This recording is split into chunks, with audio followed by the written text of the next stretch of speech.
India इस पे claim करता है, मैं ये जानना चाहूँगा आपसे, उन्होंने पाकिस्तान के गालिबन 4 त्यारे गिराए और एक बड़ा जहाज़ गिराया। इसके अंदर कितनी सदाकत है? और फिर ओवरऑल थोड़ा ऑपरेशन सिंदूर के बारे में बताइए, हमें आगाह कीजिएगा कि हुआ क्या था उस रात। पाकिस्तान एयरफोर्स में इस चीज़ सिखाई जाती है कि आप अपने दुश्मन को कभी कमतर ना समझें। ना ऑपरेशन पुलवामा में, ना ऑपरेशन सिंदूर, पाकिस्तान का कोई जहाज़ नहीं गिरा। देखिए, उन्होंने पहले क्लेम किया जी कि अभिनंदन जो है उसने F-16 को मारा, जबकि ऐसा नहीं हुआ। आप जब साउंड बैरियर क्रॉस करते हो, हाउ डज इट फील? ये इस तरह का बैरियर नहीं है जो आपके रनवे दिखता पे है लगे होते हैं। कि नॉर्मली जब आपके ऑपरेशंस बहुत लंबे होते हैं तो वॉशरूम की कहाँ कोई स्पेस होती है, उसको कैसे मैनेज करते हो आप लोग? बड़ा मुश्किल होता है वो फीलिंग। मैं पहली दफ़ा जब पैरा जंप कर रहा था तो मुझे बहुत डर लगा पैराशूट से जंप मारते हुए। आपके बकौल विदाउट रिजॉल्विंग कश्मीर ये दोस्ती मुमकिन है? जब से मोदी साहब और ये हिंदुत्वा वाला एलिमेंट आया है तो वो बात भी नहीं करना चाहते। कभी ये चीज़ पॉसिबल है कि पाकिस्तान और इंडिया के बॉर्डर्स खुल सके?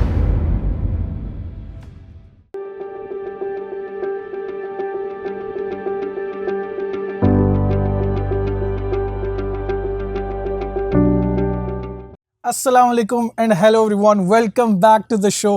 आज व्यूअर्स मैं आपको पहले ही बता दूं, it's never going to be a podcast. आज ये इंटरव्यू होगा क्योंकि जो मेरे साथ शख्स मौजूद हैं, मैं चाहूँगा मैं उनके तजर्बे से सीखूं और उनके सामने मैं ज़्यादा बोल भी नहीं पाऊँगा क्योंकि he is one of the finest और he is the pride of Pakistan. जब हम दुनिया के अंदर एज ए पाकिस्तानी घूमते हैं तो हमारा सर फ़ख्र से बुलंद होता है क्योंकि ये वो शख्स हैं जिनकी वजह से हमारे मुल्क का नाम पूरी दुनिया के अंदर रोशन हुआ थ्रू आउट उनके करियर के अंदर।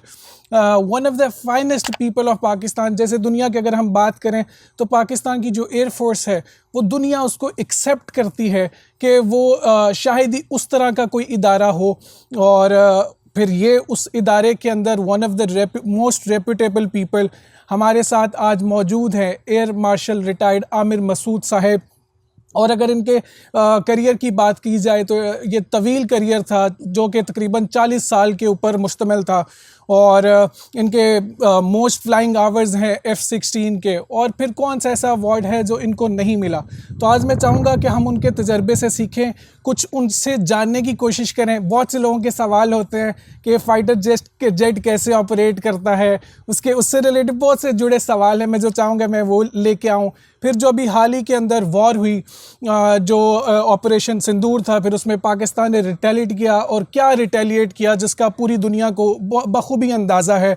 और उससे पहले भी जो पुलवामा वाला था उसमें भी वो इन कमांड थे और उनकी जो सर्विस थी वो खुल के नज़र भी आई और दुनिया ने उस पर भी एक्नॉलेज किया कि क्या सर्विस थी। तो आज मैं ज़्यादा टाइम लेने से पहले मैं उनको इंट्रोड्यूस करूँगा, air marshal retired Amir Masood साहब। अस्सलाम वालेकुम सर। वालेकुम सलाम। कैसे हैं सर आप? अल्हम्दुलिल्लाह बिल्कुल ठीक ठाक। सबसे पहले आमिर भाई आपका बेहद शुक्रिया, आपने टाइम दिया। और मैं ये भी आपको बताता चलूँ कि आमिर भाई खाली पहले तो उन्होंने मुल्क का नाम रोशन किया ही किया, उसके बाद उन्होंने एक बड़ा ज़बरदस्त एक इनिशिएटिव लिया, एक NGO बनाई और जिसमें वो बहुत से जो बच्चे हैं उनकी सेहत के ऊपर, मेंटल हेल्थ होगी, उस पर बहुत सा काम कर रहे हैं। तो इनका मैं इसलिए ज़्यादा मशकूर हूँ कि ये उसके लिए आए हुए थे यहाँ और उसी की सर्विसेज के लिए ही इज़ हेयर और उन्होंने उस अपने बिजी स्केड्यूल में से टाइम दिया। तो उसके लिए आमिर भाई मैं बड़ा मशकूर हूँ आपका। थैंक यू, बहुत शुक्रिया। Thank you so much. Aamir भाई, सबसे पहले मैं आपसे ये पूछना चाहूँगा, बहुत कम लोग शायद जानते हैं आपका कि आपका बचपन किस तरह का गुजरा। तो आमिर भाई थोड़ा सा ये बैकग्राउंड दे, आप कहाँ पैदा हुए और आपका बचपन कैसा था? बहुत शुक्रिया आपका आकाश। नहीं, बचपन में मैं I am from a doctor's family. मेरे पेरेंट्स, मेरे वालिद, मेरी वालदा दोनों डॉक्टर और सब्सिक्वेंटली मेरा एक ही जो भाई है वो भी डॉक्टर ही बना। तो बचपन हमने गुजारा लाहौर में जी। लाहौर से हमारा ताल्लुक़ है और मेरी जो इब्तदाई एजुकेशन है वो HSN कॉलेज लाहौर से, जो एक बड़ा अच्छा इंस्टीट्यूशन समझा जाता है, प्रीमियर इंस्टीट्यूशन। और उसकी वजह से काफ़ी चीज़ें जो थी वो मतलब बचपन में उसका एक्सपोजर हुआ। अच्छे उस्ताद मिले, अच्छी इन्वायरमेंट्स मिली, सिविक सेंस डेवलप हुई, नेशनलिज़म की तरफ बड़ा ज़ोर था, हमें बड़ा कुछ पढ़ाया गया इकबालियात के मुतल्लिक़। और इकबाल की पोइट्री से एक मोहब्बत पैदा हुई जो सब्सिक्वेंटली जाके उनके शाहीन के तौर पे कल्मिनेट हुई। और इसके अलावा बहुत सारे अपॉर्चुनिटीज़ थी जो कि शुरू में आपको मिल गई, जिसमें एक्स्ट्रा करिकुलर एक्टिविटीज़ होती हैं, राइडिंग है, स्विमिंग है, स्पोर्ट्स हैं। तो वो एक एक अल्लाह के फ़ज़ल से, अल्लाह के करम से एक स्टार्ट बहुत अच्छा मिला। लेकिन आमिर भाई, हम नॉर्मली देखते हैं कि फैमिलीज़ के अंदर ये ट्रेडिशन रहता है कि ज़्यादातर हम वो परस्यू करते हैं जो हमारे वालिदैन परस्यू करते हैं, या जो एक चेन चली आ रही होती है। तो आपकी फैमिली के अंदर, कोई ख़ानदान के अंदर कोई एयरफोर्स में था? ये शौक़ कहाँ से पैदा हुआ? नहीं, बिल्कुल नहीं, मैं सिर्फ़ वाहिद बाग़ी हूँ अच्छा, जो अपनी फैमिली में से था। क्योंकि मैंने जिस तरह आपको कहा, डॉक्टर्स फैमिली थी। मुझे शुरू से, वैसे तो हर बच्चे को शौक़ होता है सही। फ्लाइंग का, लेकिन मैं जब हमने बचपन में देखा और जब क्लास 9th-10th में थे, तो उस वक़्त F-16s की बहुत एडवर्टाइज़मेंट आ रही थी। दिस इज़ आई एम सही। Talking about 1981-82 okay. जब पाकिस्तान ने फ़ैसला किया था कि उन्होंने F-16 लेने हैं, और अफ़गान की जंग चल रही थी और पाकिस्तान जो है वो अमेरिका का एलाय था। और हर अखबार में, हर ट्रक के पीछे, हर बस के पीछे, हर मैगज़ीन में F-16 की तस्वीर आया करती, और एयर फोर्स की एडवर्टाइजमेंट होती थी कि कमिटमेंट टू एक्सेलेंस, सही। और उसमें F-16 बना होता था बड़ा खूबसूरत करके, तो और बिकम अ फाइटर पायलट और इस तरह। तो वो एक थी ख्वाहिश कि ऐसा हो, और अल्लाह ताला ने उस ख्वाहिश को पूरा लेकिन किया। जिस दिन आपने डिसाइड कर लिया, क्योंकि जो माएँ हैं ना, हमारे जो पेरेंट्स हैं वो बड़े इमोशनल होते हैं, और उनको फिर ये पता है, जब आप फील्ड चूज़ करते हो तो उनको पता है कि बेटा उनसे बहुत ज़्यादा दूर रहेगा। तो उनका रिएक्शन कैसा था जब आपने डिसाइड कर लिया कि मामा मैं एयरफोर्स में जा रहा हूँ? हाँ जी, ज़ाहिर बात है, बिल्कुल आपने सही कहा कि माँओं की तरफ से रेजिस्टेंस होती है। लेकिन मैं आपको एक चीज़ बताऊँ, और ये मेरी बड़ी एक खुशकिस्मती रही है कि मेरी मदर जो है ना, वो बहुत एक स्ट्रॉन्ग लेडी माशाल्लाह। रही हैं। उनको मैं आयरन लेडी कहता हूँ अक्सर। उनकी तरफ से रेजिस्टेंस कम थी, मेरे नाना अब्बू की तरफ से रेजिस्टेंस ज़्यादा थी। अच्छा। और वालिद जो हैं, उनकी हमारी जल्दी डेथ हो गई। तो नाना जी जो थे वो बहुत हमारे करीब थे, और उन्हीं के पास हम थे। तो वो उनका अक्सर वो अपनी मेरी मदर को कहते थे कि तुम्हारे 2 बच्चे हैं, तो एक को तुम एयर फोर्स में भेज दोगी, तो एयर फोर्स में तो बहुत एक्सीडेंट्स होते हैं। और तो हैविंग सेड दैट, फिर उन्होंने भी रिकंसाइल कर लिया, मगर उनकी कोशिश यही थी कि किसी तरह मैं ना ही सिलेक्ट हूँ तो बेहतर है। तो मगर वालदा की तरफ से बहुत ज़्यादा रेजिस्टेंस नहीं थी। उन्होंने जब ये चीज़ देखी, मेरी ख्वाहिश देखी, तो उन्होंने उनको दूसरा ये कि उनको हमेशा से अल्लाह ताला के पे बहुत यकीन रहा है, और बहुत ज़्यादा उनका फ़ेथ है दीन के मुतल्लिक़, अल्लाह ताला के मुतल्लिक़। और अभी भी वो एक हमारे लिए मशाल राह हैं, जिस तरह से उनकी एक एक सॉलिड किस्म की अटैचमेंट है अल्लाह सुब्हाना ताला के साथ, उनके कलाम के साथ, उनके नमाज़ों के साथ। और तो वो एक बड़ी चीज़ थी जो कि स्ट्रॉन्ग थी। तो उसके लिहाज से उन्होंने बहुत जो है वो हौसला दिया, मैं तो कहूँगा। या भाई, मैं हमेशा से एक चीज़ सोचता था कि जैसे आप लोग जैसे स्पेशली कॉम्बैट के अंदर जाते हैं। अब नॉर्मली मैं जब यूएस आने लगा था तो मेरे घर का माहौल बहुत अफसरदा था, कि उनको लग रहा था कि बच्चा कहीं जा रहा है, और उनको लगा, अब ऑब्वियसली मैं कुछ सालों के लिए, कुछ महीनों के लिए उनसे दूर होऊंगा, लेकिन वो वालदैन की एक फीलिंग बहुत डिफरेंट होती है। तो वो, तो उसमें मुझे बड़ी रेजिस्टेंस मिली। लेकिन आप जब कॉम्बैट में जाते हो या जाते थे, तो घर का क्या माहौल होता है? देखिए, घर में तो हम बहुत सारी चीज़ें नहीं बताते। सही। जो एक पायलट है, वो जो कुछ करता है कॉम्बैट में या अपनी फ्लाइंग कैरियर में, वो बहुत सारी चीज़ें ऐसी हैं जो घर वालों से शेयर भी नहीं कर सकता, क्योंकि घर वालों को वो फीलिंग नहीं आ सकती। जिस तरह मेरा भाई जो है वो डॉक्टर था, तो वो जब कोई भी चीज़ करके आता था, कोई नई चीज़ सीखता था, फर्स्ट ईयर में था, सेकंड ईयर में, चाहे वो एनाटमी थी, चाहे फिजियोलॉजी थी, चाहे और कोई सब्जेक्ट था, फिर उसके बाद सब्सिक्वेंटली जब उसने हाउस जॉब शुरू की, तो तमाम चीज़ें जो है ना, मेरे पेरेंट्स या जो थे वो अप्रिशिएट कर सकते थे, और वो उनको एक फीलिंग होती थी कि ये प्रोग्रेस कर रहा है। और भाई भी जो है वो आके शेयर करता था काफ़ी सारी चीज़ें, क्योंकि डॉक्टर था वो, है मतलब, और उसने काफ़ी सारी चीज़ें जो हैं उस वक़्त सीखी भी पेरेंट्स से।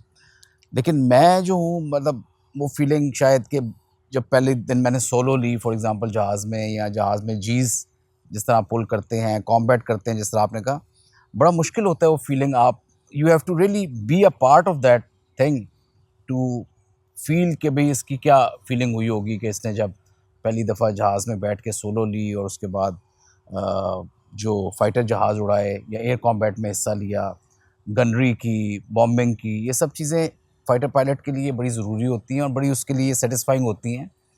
यही वो पैरामीटर्स होते हैं जिनको जो डिफ़ाइन करते हैं आपकी परफॉर्मेंस को।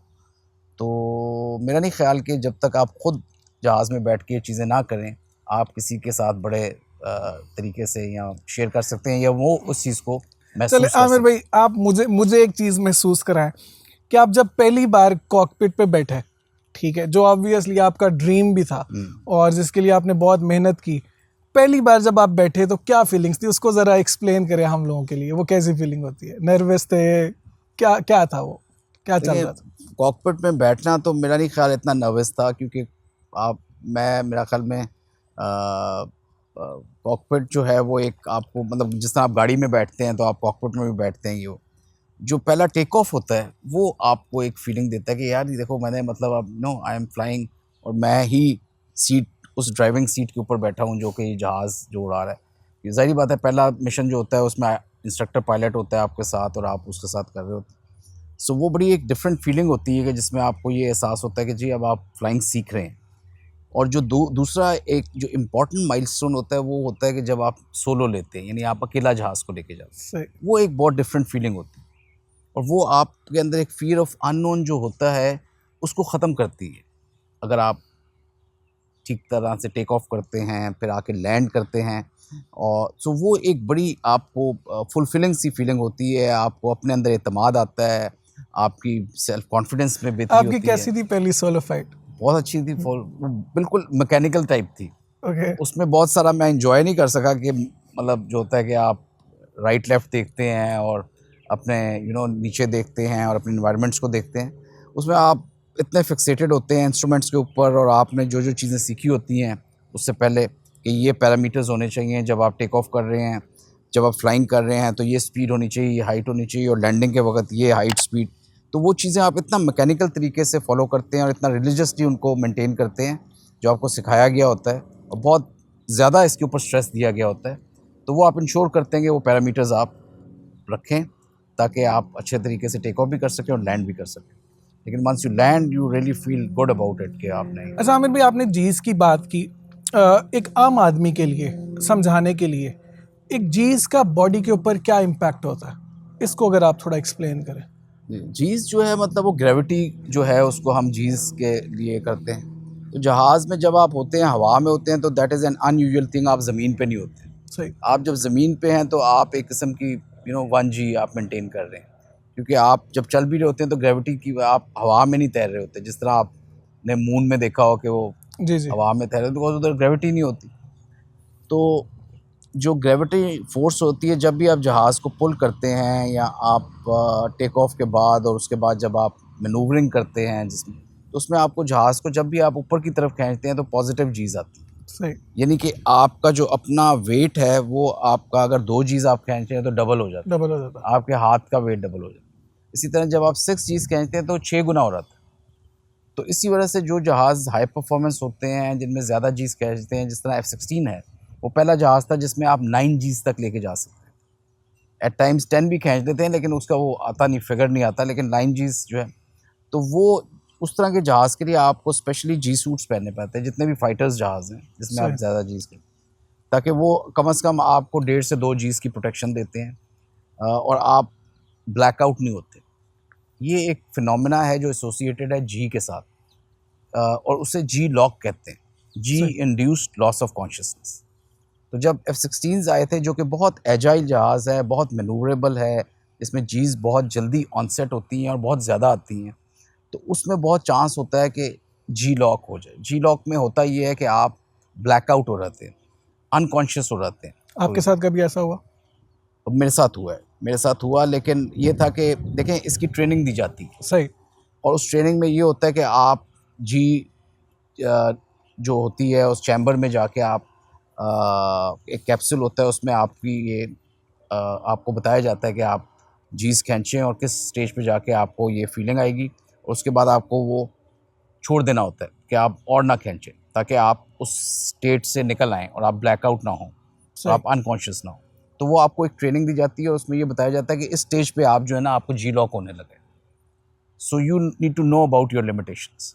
जब ये चीज़ होने लगे, फॉर एग्जांपल ऑनसेट होने लगे, जी लॉक तो मुझे नहीं हुआ, लेकिन ये ज़रूर हुआ है कि ग्रे आउट हो गए या ब्लैक आउट हो गए, तो उस वक़्त आपने जीज़ को कम कर दिया and you regain that consciousness. Problem तब होता है once you are not ready for the G's और आपको अचानक एकदम से ज़्यादा जीज़ पुल करनी पड़े इन कॉम्बैट। वो स्टेट होती है कि कोई आपके पीछे आके आपकी शॉट ले रहा है या आपको, तो यू हैव टू ब्रेक और आपको करना पड़ता है, और उसमें एकदम से आपने जीज़ खींच दी and you are not ready.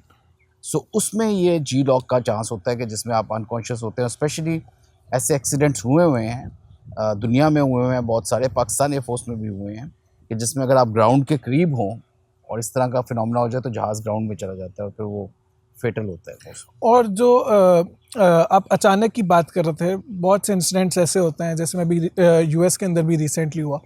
आप इजेक्ट करते हो, अब मैं इजेक्ट में पढ़ रहा था कि 15 टू 20 जीज होती हैं, और वो भी अचानक होती हैं। Half second feels like 20 seconds. तो वो आपने कभी फेस किया, या नहीं, आपके किसी बैचमेट या आसपास किसी लोग ने ये जी कोई मेरे एक्सपीरियंस? बैचमेट्स ने तो बहुत सारे लोगों को मैंने, मतलब ऐसे हैं जिन्होंने रिजेक्शन की हुई है। कैसा एक्सपीरियंस और होता है वो? लेकिन मैं खुद तो, मेरी इजेक्शन अल्हम्दुलिल्लाह नहीं हुई कभी भी, और उसमें डेफिनेटली 20 जी से भी ज़्यादा आती है, क्योंकि रॉकेट होते हैं लगे हुए इजेक्शन सीट के नीचे, और उन्होंने निकलना होता है और उन्होंने जल्दी से निकलना होता है कि अगर जहाज़ ज़मीन के करीब भी है और इजेक्शन हो तो वो सेफ़ इजेक्शन हो जाए। तो वो जो रॉकेट्स फायर होते हैं उस सीट को ऊपर लेके जाते हैं, और उसके बाद फिर वो एक स्टेज पे जाके वो जो है सीट वो सेपरेट हो जाती है, और जो पैराशूट होता है उसमें से वो निकलता है वो पायलट के साथ, क्योंकि आप स्ट्रैप अप हुए होते हैं, तो वो फिर पैराशूट जो है वो लेकर आता है नीचे। तो जो इनिशियल स्टेज होती है उसमें अगर आपने एक, आपको चीज़ सिखाई जाती है कि अगर आप इंजेक्शन करने लगे हैं तो आपने सही तरह पोस्चर बनाना होता है। You don't have to bend yourself, या इस तरह से ना हो। तो अगर इस तरह हो तो वो जब रॉकेट फायर होते हैं तो आपकी बैकबोन या उस पे ना इंजरी आ सकती है और उसको नुकसान पहुंच सकता है। सो अगर आपका पोस्चर ठीक है और कोई बहुत क्रिटिकल स्टेज नहीं है और नॉर्मल प्लान्ड इंजेक्शन हुई है तो फिर तो इतना मसला नहीं होता। डेफिनेटली वो इनिशियल जब रॉकेट फायर होते हैं तो उसका तो आपको अंदाज़ा होता है, और थोड़ी सी चीज़ भी और ज़्यादा आती किसी है। ने आपके साथ अपना रियल लाइफ एक्सपीरियंस शेयर किया हो, जिन्होंने इजेक्ट किया हो? जी, जी, बिल्कुल। मैं वही आपको बता रहा हूँ कि वो इनिशियल फ़ेज़ होता है जिसमें वो फ़ील करते हैं, लेकिन उसके बाद फिर वो जब पैराशूट खुल जाता है तो इट इज़ नॉर्मल। तो it is sort of critical stage के जिसमें इजेक्शन अगर आप करें, उसमें इंजरीज़ भी हो सकती हैं depending upon the flight condition, कि आप किस स्टेज पे कर रहे हैं और किस लेवल पे कर रहे हैं, किस जहाज़ का क्या एटीट्यूड है जिस पे आपने इजेक्शन की। अच्छा, बहुत से ऐसे कॉमन सवाल हैं जो लोग पूछना चाहते हैं और जानना चाहते हैं इसके बारे में, स्पेशली जैसे आप जब साउंड बैरियर क्रॉस करते हो, हाउ डज़ इट फील? और उसका कोई बॉडी के ऊपर इम्पैक्ट होता है? साउंड बैरियर जो है वो एक बैरियर है, मतलब आप कह लें कि जिसको जो नज़र तो नहीं आता, ये इस तरह का बैरियर नहीं है जो आपके रनवे दिखता पे है। लगे होते हैं। तो लेकिन वो उसमें ये होता है कि आप उसे टेक्निकल टर्म्स में कहते हैं कि माक 1 पे आप चले गए, यानी you have cross the sound barrier which is the speed of the sound. तो वो जहाज़ में थोड़ी, जो पुराने जहाज़ होते थे या पुराने फाइटर्स होते थे, उसमें आपकी ना वाइब्रेशंस ज़्यादा हो जाती थी जब आप साउंड बैरियर क्रॉस करते हैं, और जैसे ही आप क्रॉस करते हैं तो एकदम से सुकून हो जाता है, सही। नॉइज़ ख़त्म हो जाती है। और वो बैरियर जो है ना उसको आप फिर, मतलब वो जो ट्रांजिशनल स्टेज होती है उसको आप एक बैरियर कहते हैं जैसे। लेकिन जो मॉडर्न जहाज़ हैं, इवन F-16 हो गया, और इवन मिराजेस जो हैं उनसे भी शुरू हो गया था, या जो अब JF-17 वगैरह, तो और ऑफ कोर्स जो ये F-35, और उनमें उसकी एरोडायनामिक्स ऐसी होती है जहाज़ की कि वो एट टाइम्स माक 1 क्रॉस कर जाता है साउंड बैरियर और आपको पता ही नहीं चलता, ओके। क्योंकि उसकी एरोडायनामिक्स जो है उसमें कोई बहुत ज़्यादा वाइब्रेशंस नहीं होती, बहुत ज़्यादा कोई जहाज़ के अंदर जो है कंट्रोल्स जो हैं वो हिलना नहीं शुरू होते ही, वो the body of the aircraft is so aerodynamic कि यू एक्चुअली क्रॉस माक 1 और आपको पता भी नहीं चलता कि वो क्रॉस हो। ब्यूटीफुल। आमिर भाई, one of the most searched questions about fighter jets, और अ वेरी सिली क्वेश्चन, कि नॉर्मली जब आपके ऑपरेशंस बहुत लंबे होते हैं तो वॉशरूम की कहाँ कोई स्पेस होती है, उसके उसको कैसे मैनेज करते हो आप लोग? जो फाइटर फ्लाइंग है उसमें जनरली मिशन बड़े नहीं होते, सही। अनटिल अनलेस कि आपने कभी एक जगह से दूसरी जगह फेरी करनी है और आपकी ए टू ए रिफ्यूलिंग हो रही है, और आपका कोई ऐसा टाइम होता है कि जिसमें आपकी जो सॉर्टी का जो ड्यूरेशन है वो 4-5 घंटे से ज़्यादा एक्सीड कर जाती है। सही। कि आप फॉर एग्ज़ाम्पल पाकिस्तान से टर्की जा रहे हैं और आपकी एयर टू एयर रिफ्यूलिंग हुई है, या इसी तरह आप टर्की से या यूरोप से आप क्रॉस अटलांटिक कर रहे हैं, तो ऐसी है फेरीज़ जो हम करते हैं जब एक्सरसाइजेज़ पे जाते हैं टर्की में या अमेरिका में, तो उसमें डेफ़िनेटली ये चीज़ होती है, लेकिन उसका ख़्याल रखा जाता है कि पहले ही आप मतलब उसको इस्तेमाल कर लें। But in case of emergency you do have some bags to मतलब केस अगर खुदा ना खास्ता इस तरह की ज़रूरत पड़ जाती है तो।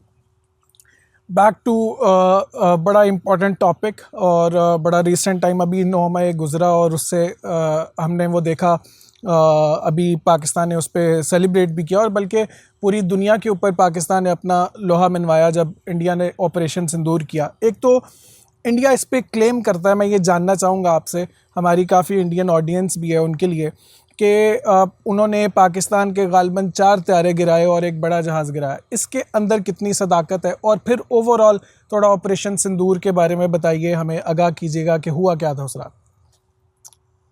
देखिए जी, ऑपरेशन सिंदूर और उससे पहले ऑपरेशन पुलवामा, मैं शायद हमेशा से मतलब जब भी मैं कंसिडर करता हूँ कि कोई भी प्रोफेशनल हो उसकी इज़्ज़त करनी चाहिए। हम as a fighter pilot specially Pakistan air force में इस चीज़ सिखाई जाती है कि आप अपने दुश्मन को कभी कमतर ना समझें और उसकी एक रिस्पेक्ट करें, उसको मतलब कैजुअली ना लें, और अपने लिहाज से आप जितनी कोशिश कर सकते हैं अपने आप को अच्छी तरह से ट्रेन करें। तो मैं ये नहीं समझता कि इंडियन के पायलट्स जो हैं वो अच्छे नहीं हैं या उनकी ट्रेनिंग अच्छी नहीं है या हम बहुत ही कोई सुपीरियर हैं। हमेशा से आपको ग्राउंडेड रहना चाहिए और यही चीज़ आपको हमेशा से बरतरी देती है। बिल्कुल। और यही वजह है कि पाकिस्तान एयर फोर्स ने हर दफ़ा कोई भी कॉन्फ्लिक्ट हो, जब से पाकिस्तान एयर फोर्स बनी है, पाकिस्तान एयर फोर्स की परफॉर्मेंस हमेशा बहुत अच्छी रही है ट्रू। और उसने हमेशा एक आउट नंबर्ड एनिमी के ख़िलाफ़ बहुत बेहतर परफॉर्मेंस की है और most of the time winning मतलब स्ट्रेटजी रही है। तो उसकी वजह डिफरेंट वजूहात हैं। हमारी लीडरशिप बहुत अच्छी रही शुरू से, हमारी ट्रेनिंग के स्टैंडर्ड्स जो हैं बहुत ज़्यादा रहे मजबूत, और इसी तरह पाकिस्तान एयर फोर्स वक्त के साथ एवियोनिक्स जो टेक्नोलॉजी है उसके साथ उसने अपने आप को रखा, मतलब ताकि वो टेक्नोलॉजी किसी तरह से भी जो मॉडर्न टेक्नोलॉजी है उसको हार्नेस किया जाए और उसको इंस्टीट्यूट किया जाए। सो उसको जानते हुए देखें, ना ऑपरेशन पुलवामा में ना ऑपरेशन सिंदूर, मतलब पुलवामा में इसे ये ऑपरेशन बंदर कहते हैं, पाकिस्तान का कोई जहाज़ नहीं गिरा। ये एक सही। हकीकत है। देखिए, हम उन्होंने पहले क्लेम किया जी कि अभिनंदन जो है उसने F-16 को मारा, जबकि ऐसा नहीं हुआ।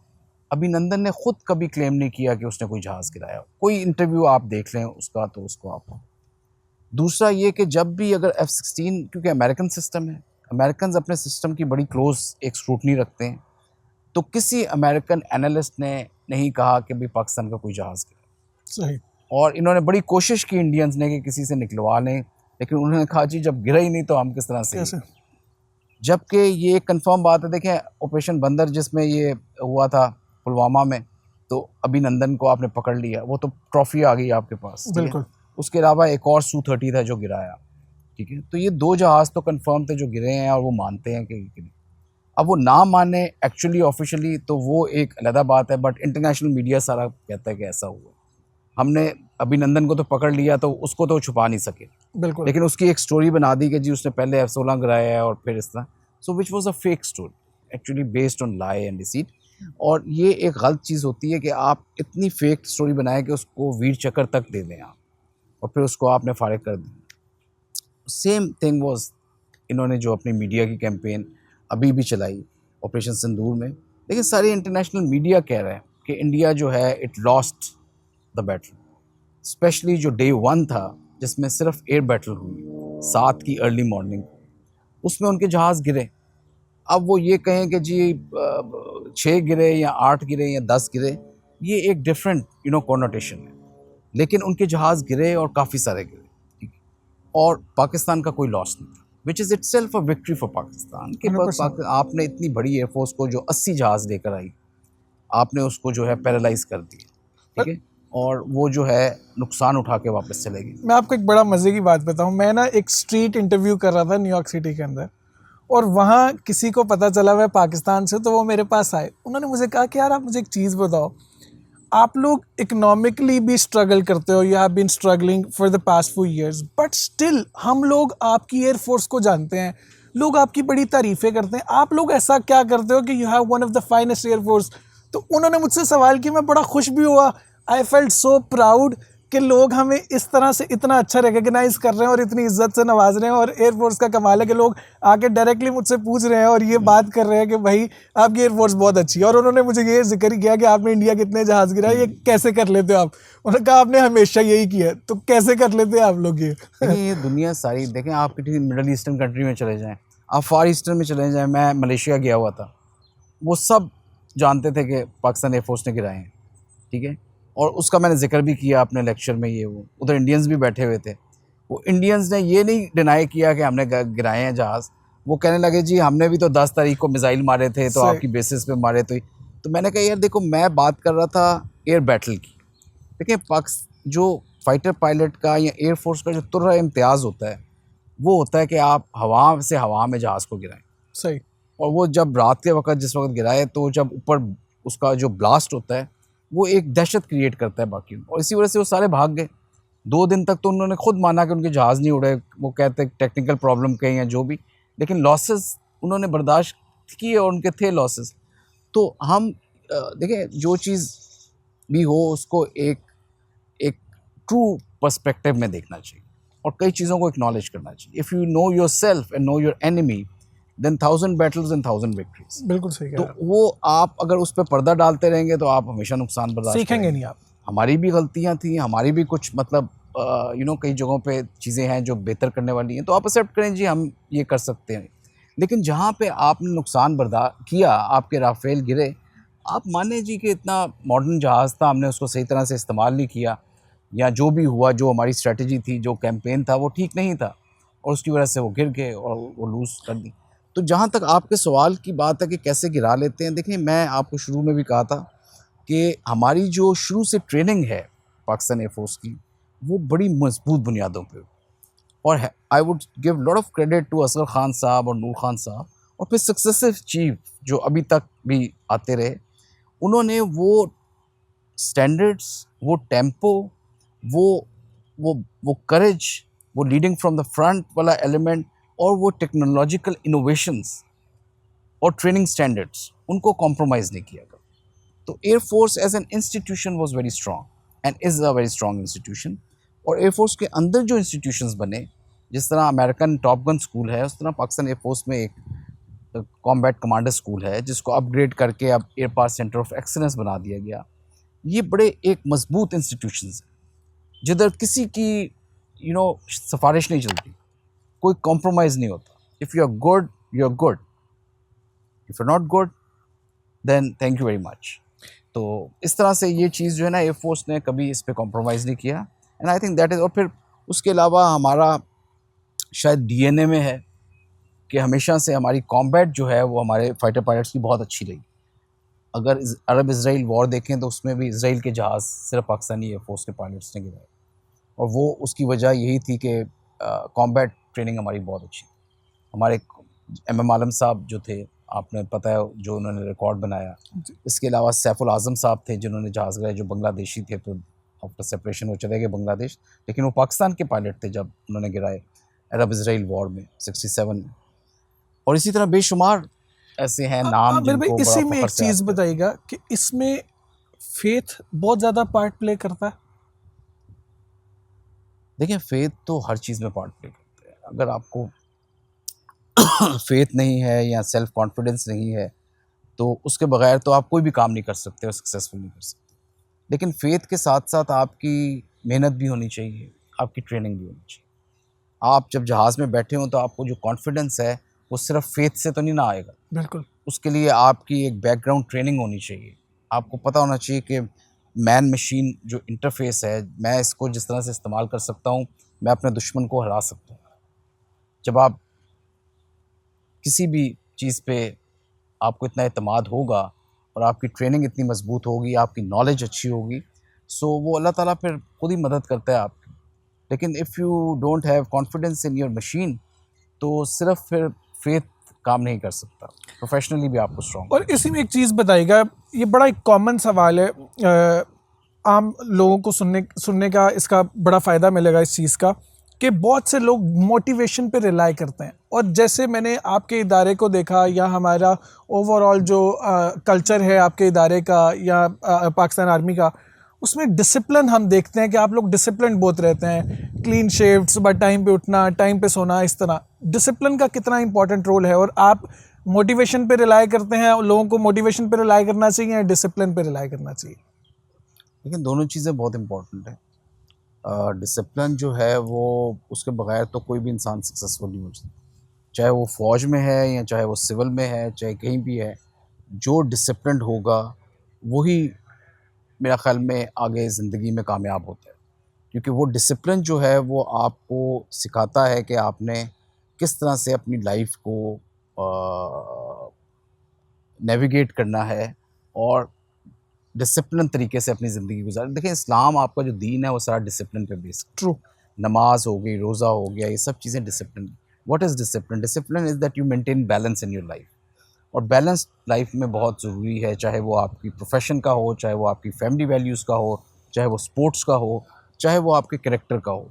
ये तमाम चीज़ें जब बैलेंस होंगी, this is what is discipline. और डिसिप्लिन जो है वो उसको मेहनत करनी पड़ती है उसके लिए। आपको टाइम पे चीज़ें करनी चाहिए, टाइम पे उठना चाहिए, मेहनत करनी चाहिए, पैरामीटर्स अचीव करने चाहिए, सक्सेस। और यही चीज़ आपको फिर सब्सिक्वेंट लाइफ में आपके लिए आसानियाँ पैदा करती है, जो डिसिप्लिन लोग हैं। और दूसरी चीज़ जो आपने मोटिवेशन की कि देखें, विल टू फाइट अगर नहीं है तो then you can do nothing. और ये पाकिस्तान एयरफोर्स का और पाकिस्तान मिलिट्री का एक पूरा इम्तियाज़ रहा है कि विल टू फाइट है। We people don't feel shy of fight. वो जो अल्लामा इकबाल का शेर है ना कि सबक फिर पढ़ सदाकत का, अदालत का, शुजात का। शुजात इज़, ठीक है, सदाकत, अदालत, शुजात। दिया जाएगा तुझसे काम दुनिया की इमामत। तो उसमें बेसिकली यही है कि आप एक तो अपनी लाइफ को ट्रुथफुल रखें, सदाकत और मेरिट बेस्ड हो अदालत। और शुजात इज़ नॉट बहादुरी। बहादुरी में बेवकूफ़ी वाला एलिमेंट भी हो सकता है, सही। लेकिन शुजात इज़ कि आप एक सोच समझ के आप रिस्क ले रहे हैं, सोच समझ के आप अपने आप को पेश कर रहे हैं किसी डिफ़िकल्ट सिचुएशन के लिए, वॉर के लिए। तो ये शुजात वाला एलिमेंट जो है बहुत ज़रूरी है यूनिफॉर्म में लोगों के लिए होना। इसके बगैर फिर वो मेरा नहीं ख्याल कि कोई भी जंग जीत सकता है। तो ये डिसिप्लिन का भी हिस्सा है। आमिर भाई, चूँकि इंसान है, इंसान इमोशनल है और इमोशंस ही हैं ये भी, डरना, स्पेशली मौत से डरना। कभी आपकी ज़िंदगी में कभी ऐसा आपको डर महसूस हुआ, स्पेशली कॉम्बैट के अंदर?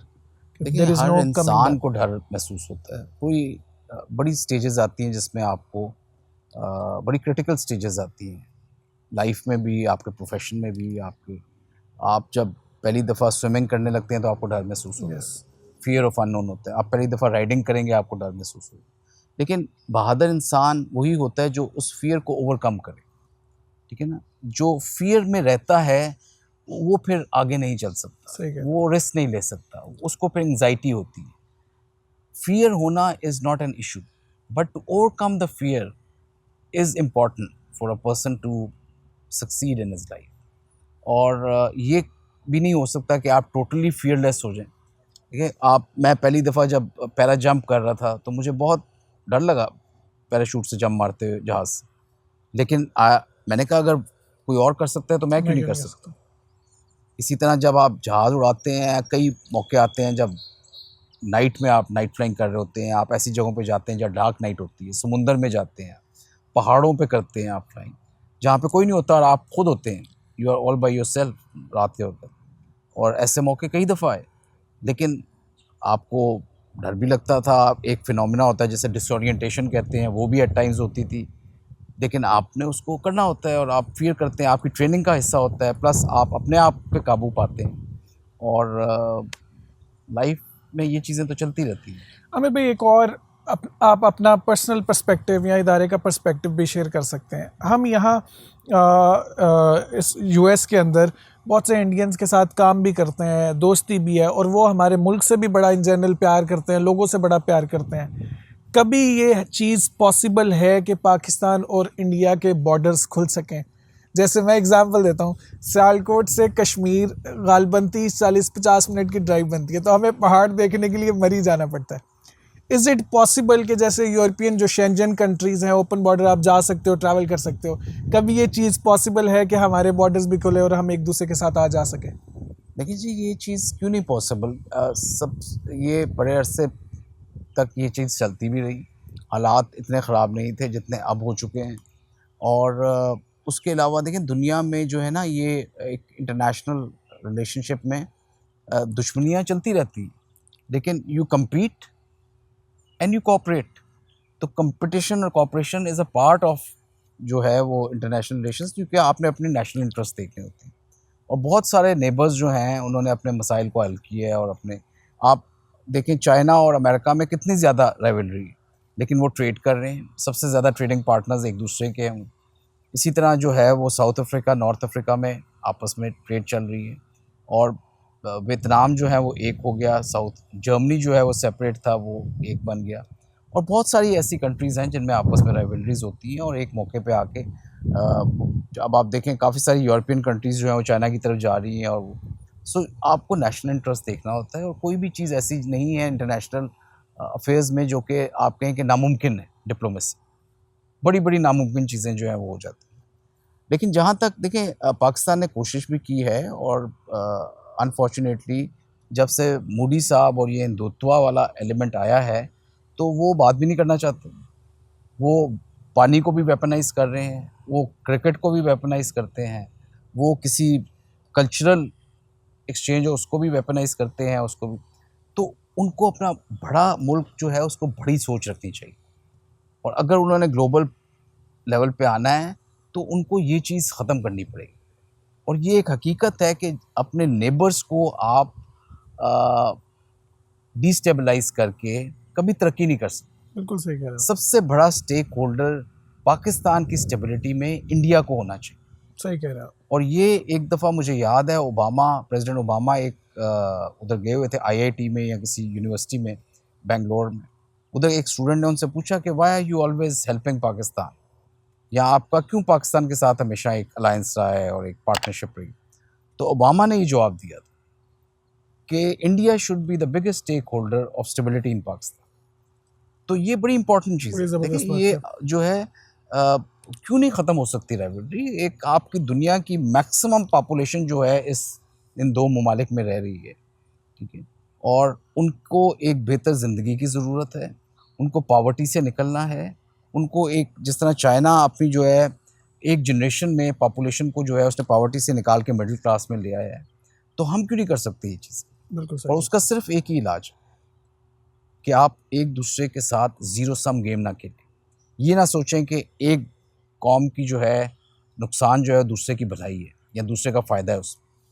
जब हम इसको एक मतलब एक लेवल पे रखेंगे और विन विन सिचुएशन की तरफ जाएंगे, तो ना सिर्फ राइवलरी ख़त्म होगी, बल्कि आपस में, और आप आम पब्लिक को देखें तो उनको कोई मसला नहीं है एक दूसरे से।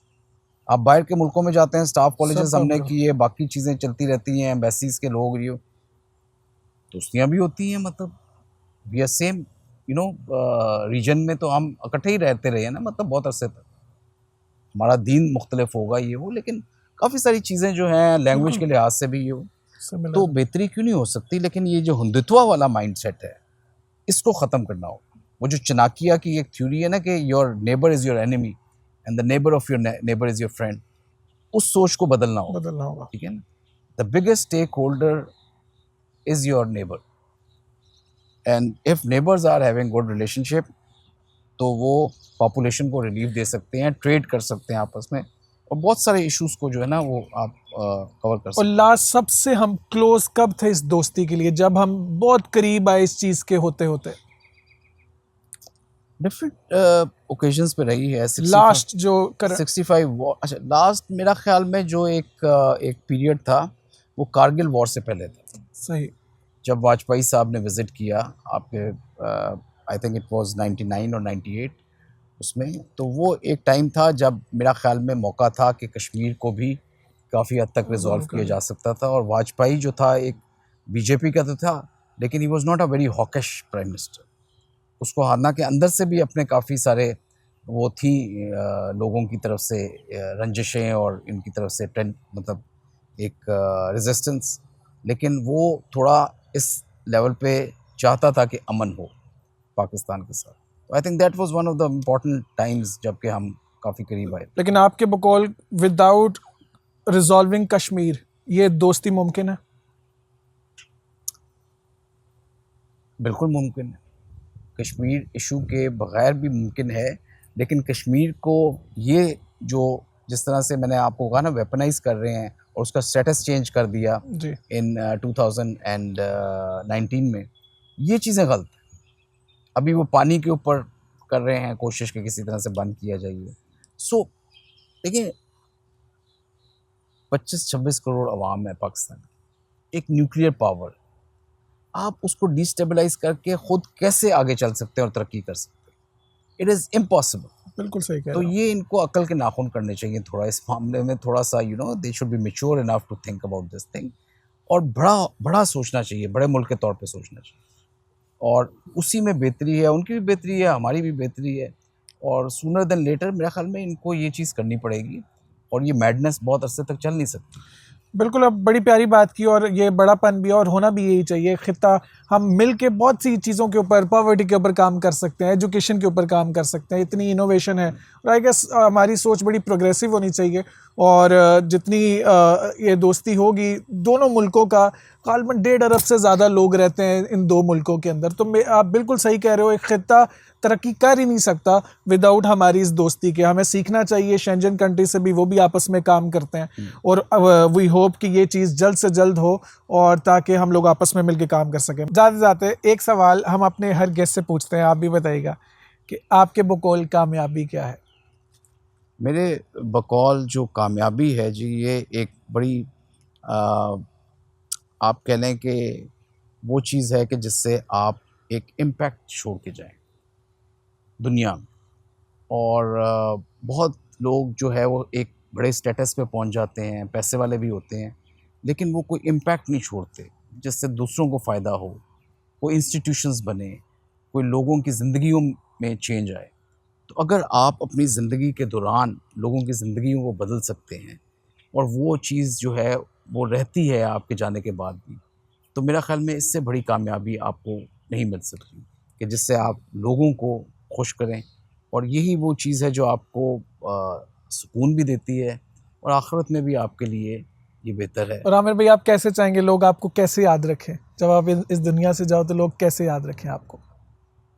जी, मुझे वो बिल्कुल एक फ़कीराना तौर पे वो याद रखें कि एक इंसान था जिसने कोशिश की कि वो लोगों की, हमारे बच्चों की, जो हमारे अपने मुल्क के बच्चे हैं, उनको किसी तरह से रिलीफ़ दे सके, उनको बदल सकें, और हमारी फ्यूचर जनरेशन जो है उसके अंदर बेहतरी ला सके।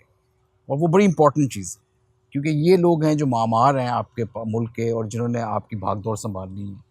तो हम तो पता नहीं कितना कुछ कर सके या नहीं कर सके, लेकिन हमें ये इन्वेस्टमेंट ज़रूर करनी चाहिए कि अपनी फ्यूचर जनरेशन जो है उनके अंदर बेहतरी आए, उनकी ज़िंदगियाँ बदलें, उनको हर तरह का मौका मिले, उनको पढ़ने का मौका मिले, उनकी सेहत का बेहतरी का मौका मिले। तो अगर हम उनकी ज़िंदगियों में बेहतरी ला सकते हैं, मेरा ख़्याल में हमने अपना काम भी किया, और हमने इस नेशन को पे बैक किया।